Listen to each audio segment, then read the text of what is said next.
You're listening to the Alternate History Podcast. Today we will be discussing the Comintern, which covers Soviet history from the end of the revolution to the beginning of World War II. I'm Jake. You might have seen me as Yelnock on AlternateHistory.com and Reddit's historical What If sub. Today I'm joined by two others. If you could introduce yourselves by saying your name, your forum nick, and if you'd like anything you want to promote. I'm Alex Richards, same forum name. That's it. I'm Joel Dollenberg. I'm Mr. J on the Alternate History forums. I'd like to first promote that I'm trying to run a game in shared worlds on AlternateHistory.com involving an alternate path for Chinese history in the 1950s. And secondly, I'd like to promote a book that I wrote with a friend of mine called The GM's Real World Reference, which is a collection of real-world places, people, events, and landscapes that you can use in a role-playing game. It's purchasable at drivethroughrpg.com. It's about 200 pages as a PDF for $12. All right, cool. So everybody go to drivethroughrpg.com and make sure to check out his book. Okay, so let's get started then. Indeed. First question: who were some possible, or plausible anyway, alternatives to Stalin after Lenin died? So other people that could have come to power after Lenin. Well, after Lenin's strokes in the early 1920s, who else could have come to power in the Soviet Union? I mean, of course, the most obvious answer that most alternate history authors will use is Trotsky. And, I mean, obviously, the Zhoneviev letter allegedly shows that he was Lenin's favorite to come to power. He was an important figure in the Red Army. There's plenty of reasons to assume that Trotsky certainly could have ended up running the USSR. But I think it's also interesting to consider people like, I believe Bukharin had a chance at taking over, and he was definitely more of what a lot of people think Trotsky would be. I mean, in my view, Trotsky would have done a lot of similar things to Stalin. He was certainly on the far left of the party. He was certainly a believer in sort of crash industrialization type programs. I don't think in terms of economic policy he would have done much differently from Stalin.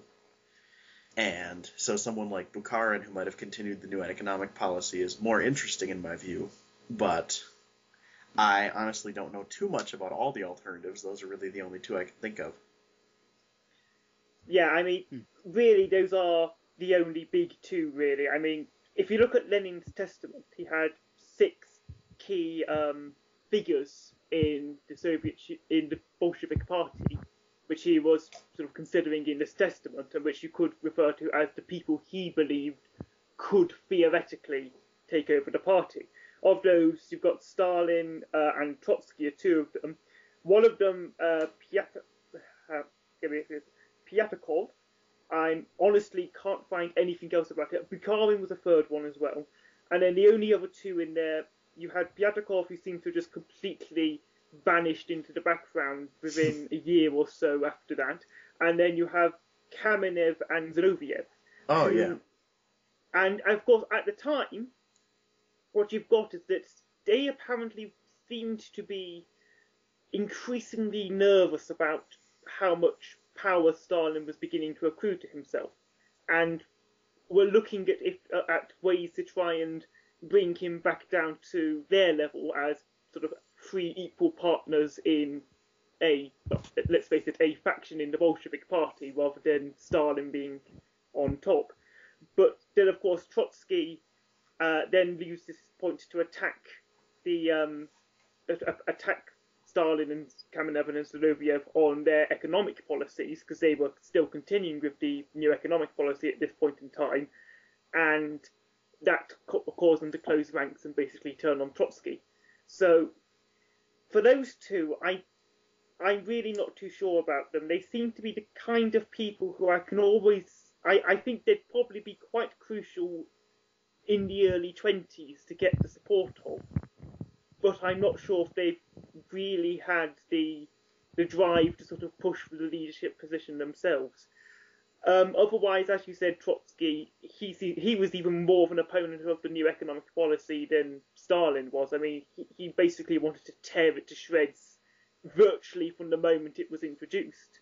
But Bukharin certainly, not in the early 20s, no one really liked the new economic policy when it was introduced, but Bukharin certainly seems to be someone who decided it was what they were going to have to use on the basis of it works. For heaven's sakes, let's not touch it.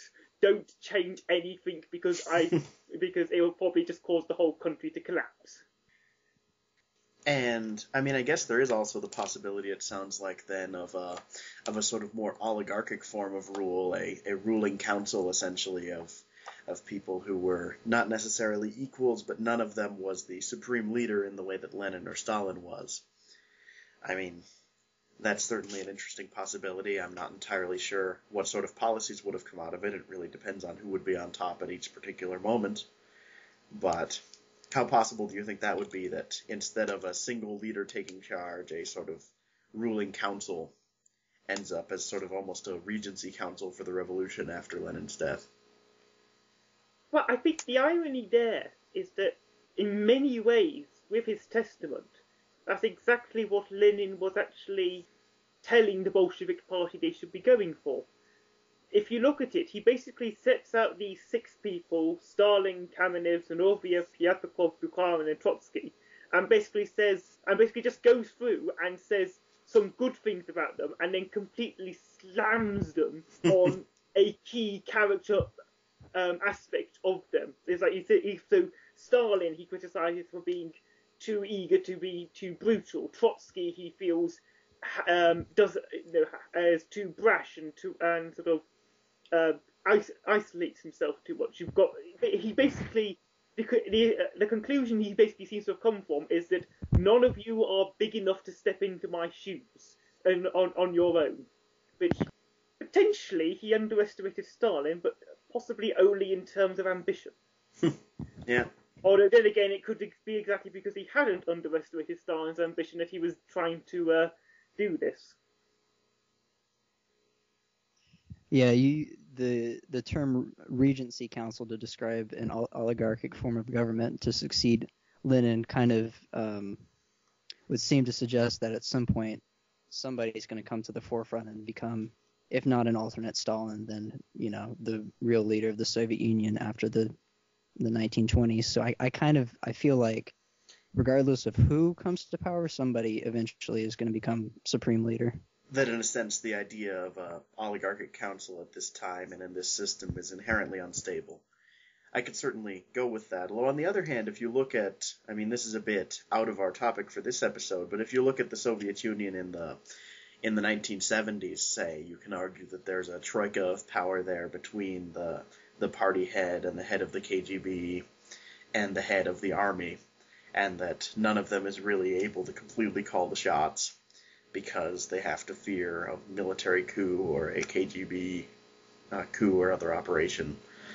And so I suppose something like that is possible, it seems to me, where essentially the system eventually evolves more checks and balances as it did in our time after Stalin's death, I would argue. But I mean, I think it's feasible, but at the same time, a lot of those institutions which could have done that, like the KGB, which wasn't even around at this point. No, I it think was the NKVD. The NKVD, and of course you still had the OGPU at this time as well, which were actually essentially the secret police. But although it's always odd to call them secret police, everyone seems to always know about them anyway. Yeah. But in any case, I'm not sure if there's actually the bodies around at that point of time in the early 20s to actually for that to come about for a while, and I'm just wondering if having this probably quite volatile council is actually ever going to cause that sort of innovation to actually emerge rather than just one person emerging. Yeah, I would agree with you that it's certainly much more likely for one person to take over. I mean, it would make an interesting sort of nation game for shared worlds, but the likelihood of it actually happening in history seems, you're right, that by the end of the 20s, as happened historically with Stalin, somebody's going to be running the show. If not de jure, then at least de facto, somebody's going to be calling the shots. Well, I think Stalin actually was pretty much de facto calling the shots involved in de jure, because I'm pretty sure he'd been stripped of the general secretaryship of the party, and had lost a fair few of his formal offices, but still basically, used cronyism, and he used terror, and he used having personal support in lots of areas just to create his power base. And he got his offices all back. True, but I think true. But there was certainly a period when he was still very much in charge, not quite as totally as later on, but without formally holding the offices. Mm-hmm. I think during probably about 1925, around that time. As it was, actually, I think the power base is what really helped him in that regard. Trotsky never really had the same level of support within the lower ranks of the party as Stalin did, even if perhaps more of the intellectual sort of members of the party perhaps agreed with him. Yeah, let's try not to anger too many Trotskyists. I don't want to get a lot of hate mail. But okay, Alex mentioned earlier, you brought up the national economic policy. New economic policy. And I just wanted new economic policy. Thank you. Just wanted to clarify for our listeners that might not know what that is, which, considering the demographic, probably that's none of you, but just bear with me here.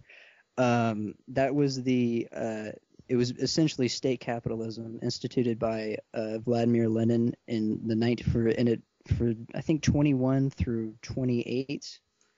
Yeah, essentially. In the 20s. During the Russian Civil War, the Bolsheviks moved to a very radical sort of war communism where basically the whole economy was militarized, and they just took everything at gunpoint because it was needed to fuel the war. But after the war, they needed to win the support of make sure they held the support of the peasantry in a time of peace, and they needed some time to reconstruct. Particularly, you were saying? I say particularly due to the big peasant revolts in Tambov and Samara and that area, that just happened, as we discussed last podcast, about the same time as the Allied invasions and all that lot was going on. And so essentially the idea was, instead of agricultural collectivization, the land will be given to the peasantry. There'd be some level of requisitions, but mostly it would go through private capitalism. Basically, the industries in the cities would sell to the peasantry and purchase agricultural goods from them. And so really this was in many ways a success. It was a time of recovery. But there were both political arguments against it, that it wasn't true communism, that it was a step backwards in the revolution, and there were also some economic arguments against it in terms of, especially, it was called the scissors crisis, because if you graphed it on a piece of paper, it would look like a pair of scissors, where essentially, because industrial production was rising so well, because agricultural production was recovering so well and industrial production less so, you had essentially a situation where the prices of agricultural goods were falling rapidly and the prices of industrial goods were rising rapidly. And so the fear was that the peasantry would decide that there was nothing useful to buy with its grain. That the peasants would stop working very hard and hoard all their grain to themselves, and that the cities would begin to starve and the industrialization would collapse. And so I guess that moves us on to our next question to some extent, is what would be the long-term effects of a continuing no economic policy? Was the scissors crisis a real problem, or was it just an excuse for Stalin to collectivize the agriculture? And what are your thoughts on that? I would say that I don't see a lot of the economic policy seem to have been somewhat overblown. Yes, there was an issue in 27-28, but at the same time it wasn't as drastic as the issues it had under war communism. Yeah. Probably nothing ever could be as drastic as those. And in many ways, it seems to be far more attributable to a particular bad harvest than any sort of just due to a cold winter in that case, rather than any sort of crisis within the economic system. I think majorly at this point, no one really believed in the new economic policy. They viewed it I think that was the big problem for it. The Bolshevik Party, just however grudgingly they might have accepted that it was working from a point of view, apart from Bukharin, just none of them ever really wanted it to be in place. And Stalin had certainly been itching to collectivize the farms probably since the early 1920s, but certainly he'd been criticising the new economic policy for a couple of years openly by this point. And I just think by 27, 28, they'd had enough time to recover from the Civil War. Stalin basically just had enough of it and wanted his own, and wanted what he viewed as the policy which he thought would be the right one for the country. It was a bit like maybe Nixon's wage and price controls in the 70s, where to some extent they had some successes. I mean, they definitely ran into a lot of problems. I read a rather hilarious book by one of the price commissioners about all the misadventures of setting up the price controls in 1972. But really the main problem was that no one really wanted them to continue. Everyone thought of them as a temporary measure. Nixon probably only wanted them around to keep inflation down until he was reelected. And so, even though there were some successes with the system, it was wrapped up very quickly in early 73.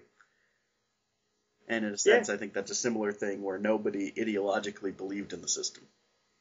But, I mean, apart from Bukharin, and of course by 27, 28, Bukharin on his own was nowhere near strong enough to face Stalin. To overcome.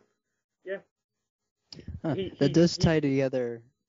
Go ahead. I'm sorry. I think he'd already essentially spent his political capital and had pinned his flag to the Stalinist mast a couple of years back when denouncing Trotsky, Kamenev, and Zinoviev. Yeah, I was going to say that kind of ties together our first two questions rather well, because if Bukharin had succeeded Lenin, and then went on to keep the new economic policy in place, how might that have looked if it had continued through the 30s? Well, it seems to me that the scissors crisis itself was, of course, a trumped-up problem in the same way that politicians will do today and talk about how Social Security is going to collapse tomorrow when really the system is solvent for the next 40, 50 years. And so if people had wanted to keep the new economic policy, I mean, they simply would have raised the taxes on the peasantry a little bit, and then even if the peasantry didn't have as many useful goods to buy, they still would have kept producing. And so, of course, the difference then is that there would have been much less of a focus on heavy industry, which, of course, brings us into a question we'll talk about much later about how would this have done in the Second World War. But it seems to me that the new economic policy would have been a fairly successful policy for as long as it could have been politically sustainable, largely because, in my opinion, it's quite similar to essentially the development policies of Taiwan or Japan after the Second World War, where essentially you have land reform breaking up the largest states and giving the smallholder producers their own independently owned, personally owned farmland. And then you have, to some extent, state-directed and state-financed industry in the cities that is focused to some extent on consumer goods that are either for export, although in this case the Soviets have a large enough internal market that it's more for the newly wealthier peasantry to purchase. And so that system was exceedingly successful in promoting economic growth for, say, Japan, Taiwan, South Korea after the Second World War. And so I would argue that the Soviets could see some level of success, even though it's a very different international system, in the 20s and 30s with the new economic policy. No, I agree with you there. I think if you contrast it to, the obvious contrastment is to look at comparing it to the 5-year plans. And what has to be said is that actually, while officially, of course, they did produce, what were supposed to be huge advances in heavy industry, and there were definitely some big real advances. Yeah, I believe during the first 5-year plan, the Soviet heavy industry grew, and Soviet industrial production grew at something like 12% per year, even according to Western economists. So. Yeah, indeed. But of course, a lot of what ended up happening was that there was apparently an awful lot of sort of very poor quality workmanship going on. Certainly in the first 5-year plan, not so much the second 5-year plan because Stalin started introducing, basically stricter quality control. I suppose that's one way of putting it. I'm not entirely certain if the mass terror can really be called that, but yes, but more aggressive management. Yes, shall we say? Certainly, though, if you look at some of the estimates I've seen, it seems to indicate that the new economic policy could probably, say, by around the mid-30s, have, well, that's not the mid-30s, at the late 30s, it looks like the new economic policy could probably have achieved what the first 5-year plan achieved, which seems reasonable. You're not putting so much emphasis in, but naturally you're going to have you're going to have some growth. So getting to the point where they were in 33, say in 38, 39. And so I would say you definitely have a much more drawn out economic growth, but I certainly would say it as one which would have continued economic growth. And I mean, to some extent, it's just bouncing back from the war in the same way that post-war Japan did, or that post-World War II China did bounce back. I mean, the Chinese state before the Great Leap Forward had some very impressive economic growth under essentially its own version of the new economic policy, I would call it, although that's a bit reductionist. And so to some extent, it's just the nature of, if you're going from a baseline of 0, you're going to go up. Oh, yes. If you're not shooting at each other, it's much better for economic growth. In most sectors of the economy, at the least. Yes. I'm sure the armaments industry would disagree with us there. I mean, I think it has to be said that lots of the aims of the first 5-year plan, in terms of modernisation, did fall short. The mass sort of tractorisation, as they referred to it, with basically mechanising the farms, fell vastly short of where they were aiming for, and so it's unlikely that the new economic policy could really have done much worse in those areas. True. So, it's just sort of, it's just perhaps a few specific areas in the heavy industry, perhaps in sort of the armaments industries, though they may have ended up being heavily subsidised and promoted anyway, which perhaps would have suffered. All right. So one other thing that Stalin's first 5-year plan signaled was a pivot away from Lenin's internationalist socialist philosophy, if you want to call it that. The idea that the Soviet Union needed to be exporting the revolution to other countries and spreading it for a global revolution.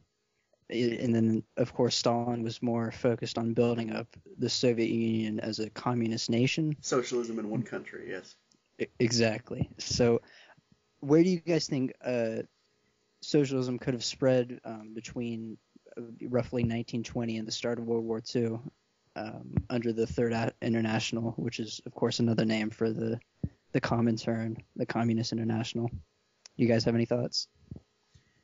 I mean, we can bring up sort of as we mentioned last time.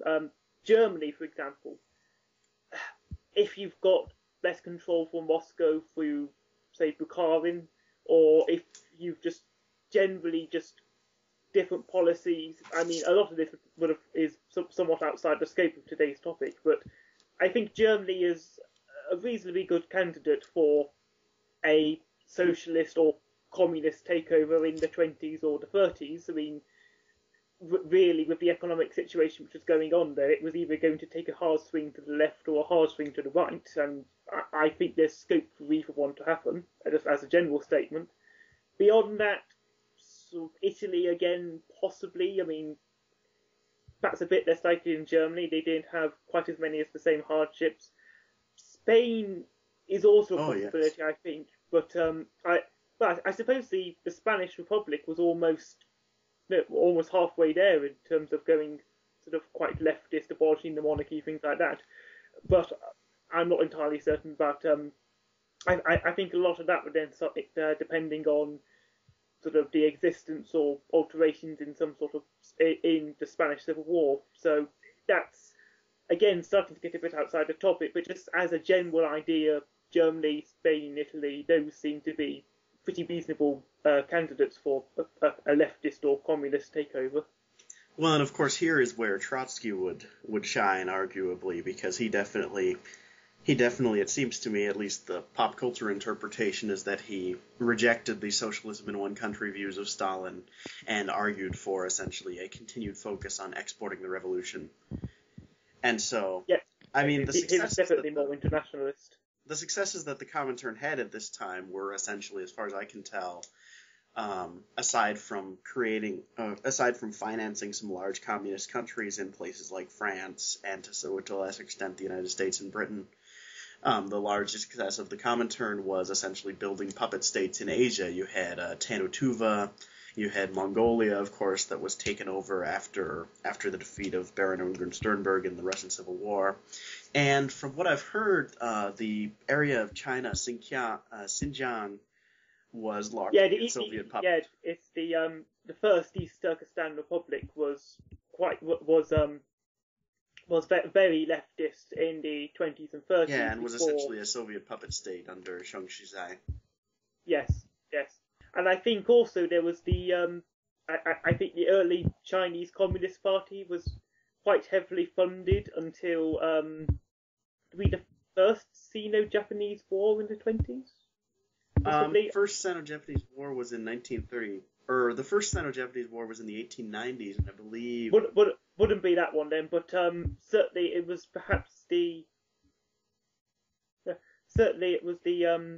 situation which you had with I think the Northern March where the Comintern went up. I mean, before 1927, basically the Communist Party in China was getting a lot of funding from the Soviet Union and was doing reasonably well, though Moscow did tell them against their better judgments and instincts to work with the Comintern, much as it would later backfire on them.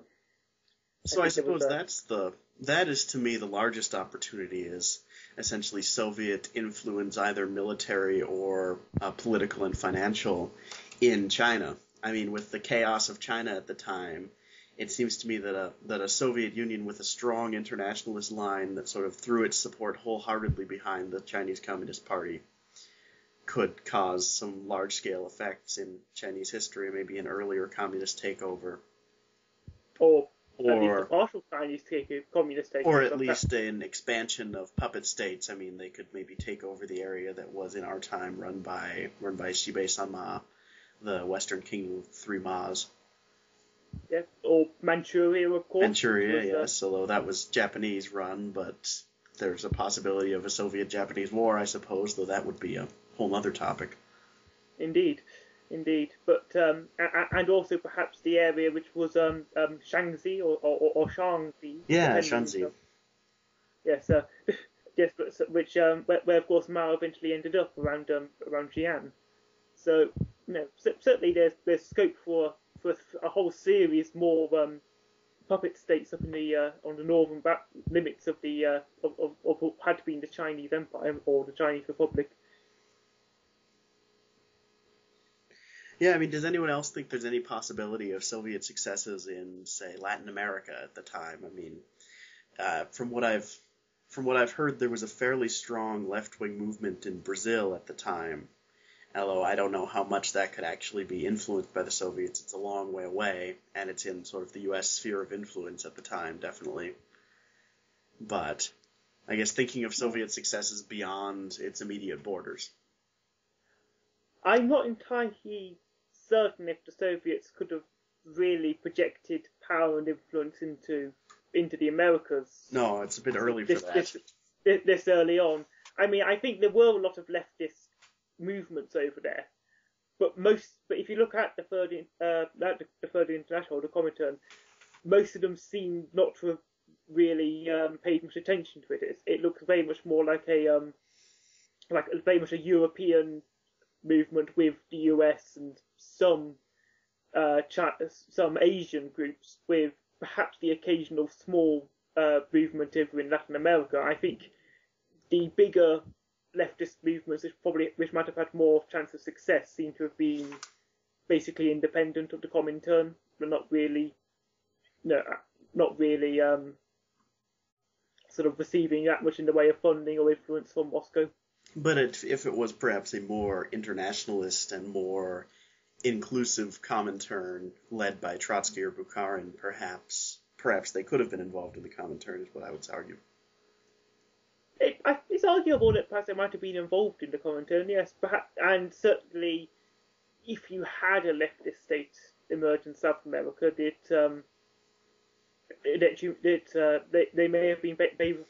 may very well have been friendly with the Soviet Union. It's just, I think that would have to depend far more on a close examination of the potential for a leftist takeover in a South American state as a precondition of it, rather than we'd probably be having to be looking at it from that point of view, rather than from the point of view of the Soviets funding it. Which seems to me rather unlikely, to be honest, at this point in time. Yeah. Yes. All right, so let's go back to communism in one country and talk about the Great Purge from about, 1936 onwards a little bit.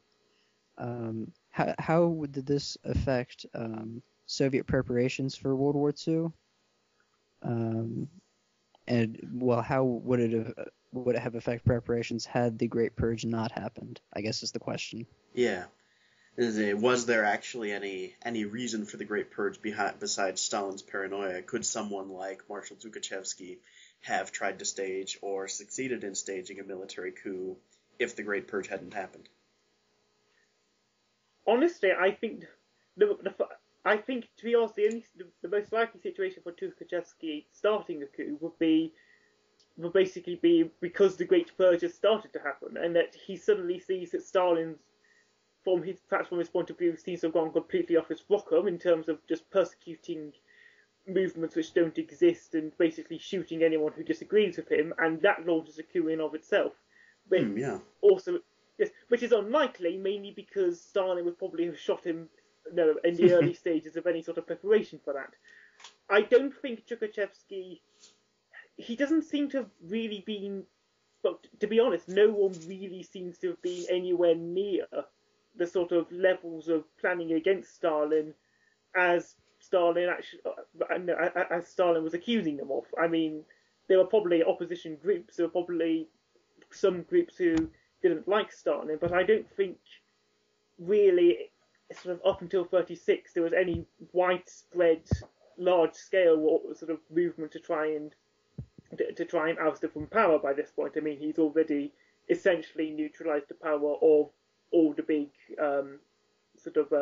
as he referred to it, the Trotskyist, Bukharinist left movements in the Bolshevik Party. So I think the biggest issue really is just that the Purge basically just destroyed the leadership of the Red Army. It completely ripped out the officer corps. The officer corps. I mean, I think it's something like 15 out of the 16 heads of the army were shot. Yeah. Plus however many countless members of the lower echelons. Something like 70,000 high-ish ranking officers were shot or at least removed from their positions. Yeah, and you just sit there and just think that and when you take into account that the Purge also disrupted the second 5-year plan, it led to disruptions in the administration of the country, in the industrial development of the country. I'd almost go as far as to say as basically the entirety of the second 5-year plan, in terms of the benefits it might have had, were virtually wiped out by the Great Purge. It just wiped out all this sort of administrative and industrial improvement and the technological improvement. I mean, it was going in there, but so much of the benefits of it were basically just decapitated. It's quite, well, not quite literally, but in some cases. It's in some cases, certainly. But just that essentially any sort of preparedness for the future at that point was very seriously hindered. I mean, it's the pop culture sort of interpretation of the Purge, or at least the pop history interpretation, is sort of two-sided. That on the one hand, that the Purge completely destroyed the army, as you said, and that before this time, people like Tukhachevsky were trying to create essentially a Soviet answer to Blitzkrieg, because of course a lot of the early German doctrine in the 20s was created by the Weimar Republic making secret deals with the Soviets and staging joint exercises out in Russia where they couldn't be observed as easily by the League of Nations. And so the argument is that essentially, without the Purge, the Red Army would have been ready to meet the Germans, had a proper answer to Blitzkrieg and deep operations doctrine, and would have smacked the Germans back easily. But of course the other argument is that Tukhachevsky was the Red Napoleon and would have staged a coup without the Great Purge, and that Stalin was too paranoid and killed way too many people, but he probably should have had Tukhachevsky shot because Tukhachevsky was plotting to stage a coup and lead the Union as military dictator. And it seems to me that you would agree with the first point in that and disagree with the second point. And to be honest, I might disagree with the first point as well, in that, I mean, to some extent the Red Army was talking about these things, yes, but I'm just not sure if they would have had an answer to Blitzkrieg just by not staging the Purge. I mean, plenty of national armies, the British and French, were never victims of a great purge, but they certainly didn't have any sort of answer to Blitzkrieg without hard experience in the same way that the Soviets had to answer it through hard experience of the first year of war. But no, I mean, I won't be. I don't think I'd go as far as to say that they'd have had an answer to the Blitzkrieg. I don't agree with you. That's probably, if they'd really had an answer to Blitzkrieg, at least somebody would have got it through to the higher echelons, and it would have been, if not implemented immediately, at least implemented a lot quicker than it had been, or than the reactions were OTL. Certainly, I think though that I would say that killing that many officers can only harm your preparedness for a war. Yeah. So they'd have been more prepared. They might not. They'd probably not have been prepared enough to basically do what Stalin thought would have been the situation of immediately launch a counterattack and fight the entire war basically in Poland and German soil. But they could certainly have probably reacted quicker, been more prepared for a war. Actually, it would probably have gone better for them. Yeah, especially since, aside from all the officers being dead, the surviving officers wouldn't have been in such a condition of paranoia where they were so afraid to act without the NKVD giving them the okay. So yeah. Officer initiative would have survived much better without most of the officers being shot. That's one way to put it. That actually kind of ties in with another question we have. What if Stalin's brutal, or better way to put it, were Stalin's brutal methods, along with the crash industrialization we talked about earlier, the collectivization program, and these sorts of things, necessary to save the USSR from the Nazis? Or could a less murderous ruler have won the great patriotic war with less industry, but maybe perhaps advantages in other areas? I think this is a particularly interesting question because I hear it brought up a lot on the internet and even in personal conversations, and it's always brought up by people on the political right. It seems to me that it's people who really shouldn't be fans of Stalin, but they're always, Stalin was a horrible dictator, but no one else in the Soviet Union could have won World War II, and it was his determination and his murderousness that caused the crash industrialization that was necessary, which it's odd that it always seems to be right-wingers who bring this up. But it might be because when you get down to it, in their methods at least, there really wasn't very much to separate Hitler and Stalin. They were, I think it's been described as almost like the Hitler and Stalin were the two mirror universe counterparts from some bizarre Star Trek crossover situation. That, it's basically, it's just the same person if he'd chosen the opposite political ideology to support.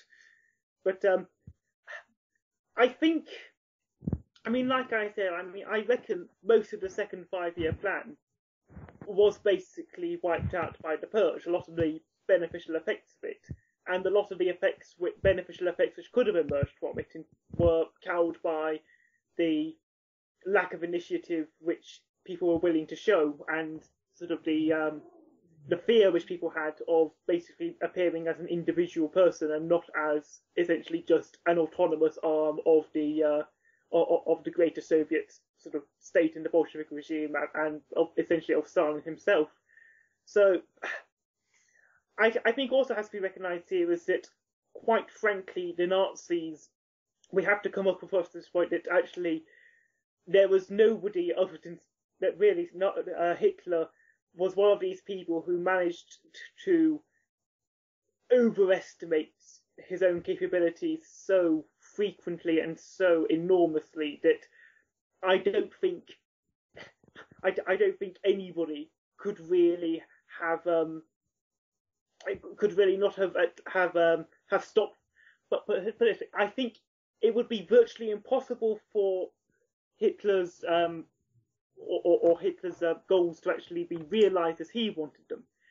Whether the Soviet Union can be guaranteed to avoid any losses or to come out of the war as strongly as they did OTL is another matter. But certainly, I think if we're talking about winning the Great Patriotic War in terms of the USSR survives, it comes out reasonably sort of on the victorious powers. It perhaps keeps, say, the 1939 gains in territories, perhaps some more a sphere of influence in Eastern Europe in the post-World War II world. I think that's pretty plausible. It's just that the degree to which this would be the case would be under contested. Yeah, I mean, my biggest problem with this argument is honestly that when the war actually came, of course, Stalin was so willing to ignore all the signs, and that, he was paranoid at every time in his life, except for the one time he really should have been paranoid, when everybody was telling him the Germans were planning an attack, and there were deserters coming across the border and saying the Germans are planning an attack, and yet there were very few preparations made. And it seems to me that even with a smaller industrial base, even with a smaller military, if someone else had been in charge and someone else had said, okay, mobilize for war because they're clearly planning an attack, then the Soviet Union would not have been entirely conquered, at least. That it would have been, if the Soviets had known what they were doing from the start, it would have been a lot harder for the Germans to reach the gates of Moscow, even against an army with a few less tanks, because most of the tanks were destroyed on the ground or in workshop factories anyway. I mean, well, yes. I mean, I think it's something like 700 planes, I think, were destroyed by German bombs before the order had even gone out for them to actually get in the air and start counterattacking. Yeah. It's just sort of. I think that there was a wonderful sample where, I mean, the deserters from the German army who swam across the bog the night before it's been the river bog, just to avoid potential confusion there.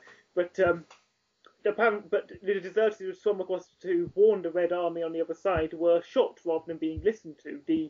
I can't remember exactly who it was, perhaps Khrushchev, who said afterwards that basically that every sparrow at every crossroad was chirping that the Germans were going to war, but Stalin wasn't listening. And so, certainly, just the advantage of having somebody at least willing to sort of believe that, yes, there's an attack imminent would make up for an awful lot of the advantages or supposed advantages which the Soviet Union had in other areas. As part of the decisions that Stalin made in the run-up to World War II, what would you guys think the effect of not having the Molotov-Ribbentrop Pact would have been? Would the USSR have stayed neutral, or would they still have allied with the Allies in 1939? Well, I don't see the USSR staying neutral purely on the basis of sooner or later Germany would have attacked them. I think the issue would be that I think Poland probably lasts out for a bit longer, just pure on the basis of if we're assuming that the Soviets aren't attacking from the reverse, it gives them more territory to fall back on. I think Hitler's going to be a lot more uncomfortable with attacking, but he's almost certainly going to attack anyway. It's just a case of whether he feels more prepared, say, to fight a two-front war, or more accepting that he might have to fight a two-front war in the early stages, and that perhaps that would lead to effects elsewhere. Just say that some troops are diverted from the West or from the Balkans or whatever to be kept on effectively what is now the German-Soviet border. And I guess my other question would be, I mean, at many times earlier in the Nazi regime, there were some generals who were plotting to overthrow Hitler because they thought he'd gone too far and he was going to lead to the disaster of the state. For example, in the Munich conference, there were some generals who at least were considering a coup if it led to war, because they thought that the Germans couldn't possibly beat the Czechs, British, and French at the same time in 1938. And so, if there was no Molotov-Ribbentrop Pact, is it possible that in the run-up to or immediately after a German attack on Poland, there would be a coup staged against Hitler because the generals were certain that this would lead to Red Army boots in Berlin? I mean, it's slightly off topic, but just to say, I think it depends a lot on if the USSR takes the opportunity to essentially declare war on Germany immediately. Yeah. If they decide 1939, right, let's declare war with the Western allies, let's essentially send our troops into Poland, so at the very least we're essentially fighting back with the Poles and have the extra strategic defence, and perhaps that'll give the French and the British enough of a sort of shaming that they'll send some troops in the West. I think if that happens, you might see a coup in Berlin where they basically try and say, okay, we might win this, we might not. If we have a coup now and offer a peace where we get some territory out of it, or status quo antebellum or such, and try again a few years down the road with sort of having diplomatically isolated Poland more, it might happen. If the USSR doesn't attack in 1939, though, I think they just certainly waited to see what happened in Poland, and with the speed that Poland was falling, they'd probably have decided that they could at the very least beat France to a standstill with. Yeah. And then, of course, the problem for the Soviets in this scenario is that the Russian army in 1939 was even more of a mess than it was in 1941 because there was less buildup, and, of course, because they hadn't learned any lessons from the Winter War yet. True. But then again, they were still behind the defensive positions which they'd built, which, of course, weren't brought forward with the new borders from the agreements from the Molotov-Ribbentrop Pact. And that actually, in many ways, they were more prepared, but they could have been even more prepared if they'd actually done things like moved their defensive earthworks and fortresses and actually put those along the new border as well, rather than just simply abandoning the ones along the old border and then effectively not replacing them. Though the extent to which static fortifications of that sort would have helped in the Second World War is rather debatable. They don't have a very good record. True, but was the old phrase, every little helps, as they say. Yes. That having at the very least that you know that you've got a line of defences, and that even it might have helped delay things for a bit. True. Just that if they've got their defences there, and it's defences which they've basically planned everything around for the last however many years. Mm-hmm. Okay, that actually leads really nicely into our very last question. What are some major strategic decisions that could have greatly helped or hurt the Soviet cause in World War II? Any thoughts? Well, of course, the most obvious is actually assuming that actually believing the signs that the Germans were going to attack, mobilizing and preparing for war properly in the days and weeks before June 22nd. And then the sort of flip side of that coin is the argument that I believe Marshal Zhukov at least wanted to stage a preemptive strike on the Germans and was making preparations as early as May until he was overruled by Stalin. And so that, I think, would not have gone very well for the Soviets trying to launch an attack on the Germans, but it would have messed up the German plans as well. So personally, I think it would have been would have been rather a wash. The Soviets would have fallen into chaos and had masses of units captured, but that's what happened in OTL as well, and it hardly could go worse than OTL than the early than the early months of Operation Barbarossa. But I don't know if Alex has any thoughts about that. No, second. Any sort of preemptive attack, I think the biggest benefit they could have got is that they'd have killed some Germans, destroyed some tanks. Perhaps it would probably be perhaps sort of just delayed, the Germans' entry into Russia, sort of. But it might have delayed it, but then again, compared to OTL, it might have just ended up at the end at about the same time as they did anyway. If they're attacking before the OTL invasion date, certainly. Certainly, as you say, though, there's the amount of personnel and munitions and armaments which they lost in those first few months was just so staggeringly astronomical that, quite frankly, if they've lost them through for a sort of horrible, futile preemptive attack and destroyed some Germans in the process, it's probably going to even out somewhere better than they did OTL. Yeah. Although, of course, it has to be said that they would, that might have some pretty nasty sort of effects on morale in the Soviet Union. True. Not that it could really have got much worse than having almost having Moscow and Leningrad fall within months of the attack. Yeah. Or at the very least, having the Germans attacking Moscow and Leningrad.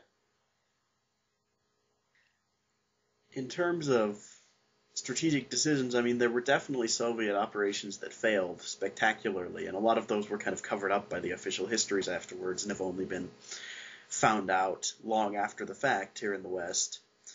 For example, some of the northern counterparts to the counterattack at Stalingrad in late 1942, I believe, were spectacular failures of that winter offensive. Yeah, I mean, and you had instances where generals pleaded with Stalin to be allowed to withdraw and refuse, and that led to massive troop captures and losses in that way. Yes, such as particularly around Leningrad. I think there were a couple of attempts to drive Germans back into Ukraine, which were absolute failures, sort of during the early months. I think the thing which strikes me is that an awful lot of this can basically be summed up as Stalin letting someone with more expertise in military planning actually do military planning, which he did do by early mid 1942. I believe Stalin mostly gave up on minutiae of military planning and let his generals begin to actually fight the war. Indeed, which is probably quite telling, because that's also when you start to see the first signs of reverses. Well, not reverse, but it's certainly the point where you first start to see the tide starting ever so slightly, if not to turn against the Germans, and at the very least to stop being quite so bad for the Russians. Yes. So the problem is, of course, that Mr. Stalin was about the least likely person to take that as his default policy. So I suppose that would be the largest possible strategic mistake the Soviets could have made that wasn't made in OTL, as if Stalin had never given up personal control, had continued to, ironically enough, rather like Tsar Nicholas in the First World War, continued to personally command the armies, although not fighting with them in person unless perhaps the Germans stormed Moscow. That could have led to spectacular failures for the Soviet cause through 1942 and 1943 that didn't happen in OTL. It seems to me if Stalin, like Hitler, had continued to overrule his generals at all occasions, although the extent to which Hitler did that is, of course, exaggerated by the German general's memoirs who want to blame someone else. Yeah. No, seconded. I think it's almost fitting, considering how much Stalin seems to have admired people like Peter the Great and Ivan the Terrible, that essentially he seems to have made the same mistakes as Nicholas II in many respects. Yeah. No, but it's sort of it's one of those areas where it could certainly have gone worse if he'd continued to. Probably not. It would probably have ended up with an eventual Soviet victory. I could imagine a sort of armistice being forced on the Soviets, a status quo antebellum or something like that. Indeed. I mean, I think there was one point where Stalin was seriously contemplating actually essentially replicating Brest-Litovsk and buying himself some breathing time by ceding away territories in the West. But I think that was Ukraine, yeah.